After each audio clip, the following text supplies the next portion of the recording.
Yevgeny Prigozhin, the head of Russia's Wagner Group mercenary organization, is said to have returned to Russia from exile in Belarus after the stunning attempted mutiny he staged in Russia last month. And it's still not clear what ultimate fate awaits him or his mercenaries. The exile was one of the conditions that ended the revolt. President Alexander Lukashenko announced Thursday that Prigozhin had left Belarus and was in St. Petersburg or Moscow. Flight tracking data shows a private jet linked to Prigozhin flew from St. Petersburg to Moscow on Wednesday and was continuing to move around the country Thursday, although it's not clear if he was aboard. Lukashenko says Prigozhin is a free man and added that Russia's President Vladimir Putin, quote, won't wipe him out.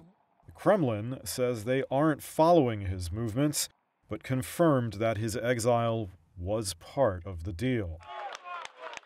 If Prigozhin is allowed to return to Russia with impunity, it would raise new questions about Putin's authority in the wake of the mutiny. He said last week that Russia is more united than ever. Meanwhile, Russia's state television reported that an investigation into the mutiny was still ongoing. It launched a fierce attack on Prigozhin Thursday, with a report looking at his luxurious residence, showing an arms cache, personal helicopter, cash, and other items. The host of the show, a lawmaker, called him a traitor.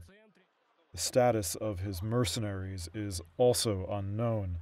Lukashenko says the question of Wagner units relocating to Belarus hasn't been resolved and would depend on decisions by Moscow and the mercenaries.